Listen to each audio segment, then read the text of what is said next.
Hi hello नमस्कार. आज आहे सोमवार. तर आज पहिला सोमवार आहे श्रावण महिन्यातली आणि मस्त अशी तयारी केली बघा. सगळ्या साड्या गावाला ठेवलेल्या आहेत आणि आता साडीचा प्रश्न पडला म्हणून मग असं मिसमॅच करून घातली एकदाची साडी आणि मग मस्त अशी देवपूजा पण करून झाली आहे बघा. दाखवते तुम्हाला. तर सगळी देवपूजा वगैरे सकाळीच आवरून घेतली. आता सगळेजण गेले म्हणजे शिवाय गेला ट्युशनला, पिऊ गेली शाळेत, आहो पण गेलेत म्हणजे जॉबला. आणि मग त्यामुळे मग आता मी जराशी फ्री झाले म्हणजे कामं शिल्लक आहेत थोडीफार. तर आता मी मंदिरात जायचं आहे. तर मंदिरामध्ये म्हणजे जरा सकाळी जाऊन आलं तर मस्त असं ताट बघा भरलं होतं, दही दूध सगळं आपलं जे मला समजतं त्याप्रमाणे भरलंय. आणि मंदिरात गेल्यावर बघा इथे छान असं प्रसन्न वाटलं. बघितल्या बघितल्या म्हणजे असं म्हणजे शब्द सुचत नाही असं झालं आणि खूप छान वाटत होतं. आणि महादेवाला बघितलं म्हणजे भोळ्या महादेवाला बघितलं की आपलं मन एकदम असं प्रसन्न होतं. सगळेजण इथं अभिषेक वगैरे चालू होते.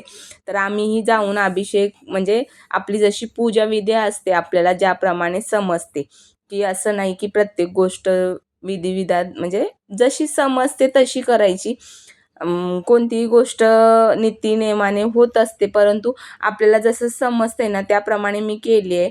तर तुम्ही कशी केली ती नक्की सांगा. आणि नमः शिवाय बोल ओम नमः शिवाय ओम नमः शिवाय ओम नमः शिवाय बोल ओम नमः शिवाय नमः शिवाय बोल ओम नमः शिवाय ओम नमः शिवाय ओम नमः शिवाय बोल ओम नमः शिवाय हरे बोल नमः शिवाय बोल ओम नमः शिवाय हरे बोल नमः शिवाय बचा है उसमें बोलो बोले ओम नमः शिवाय बोलो ओम नमः शिवाय बोलो ओम नमः शिवाय हर हर बोलो नमः शिवाय बोलो ओम नमः शिवाय बोलो ओम नमः शिवाय बोलो ओम नमः शिवाय लेके आते होगा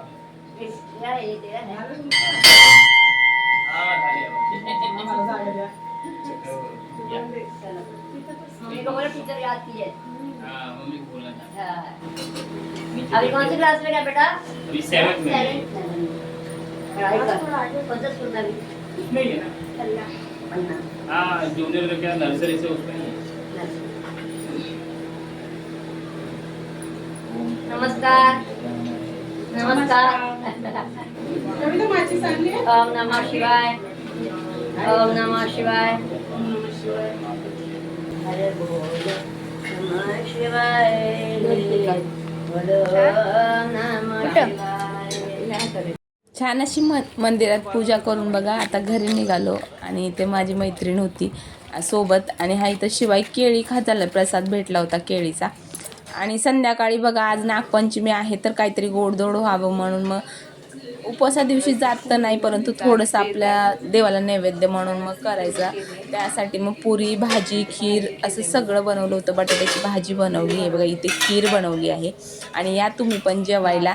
आणि व्हिडिओ आवडला तर नक्की लाईक करा, शेअर करा आणि सबस्क्राईब करायला विसरू नका. आणि बघा अशा छान पुऱ्या तळायला चालू आहेत बघा, किती टम्म फुगतात. आणि सगळ्यांना पुरणपोळी आवडत नाही म्हणजे घरामध्ये सगळेजण खात नाहीत, त्यामुळे मग पुऱ्या तरी मुलं आवडीने खातात, त्यामुळे मग पुरी भाजीचा बेत बरा पडतो आणि सगळ्यांना आवडून थोडंफार खातात. आणि गोड कसं मुलांना गोड जास्त खाऊसं नाही वाटत, त्यामुळे मग पुरणपोळ्याचा बेत कॅन्सल केला आणि पुऱ्याच बनवल्या.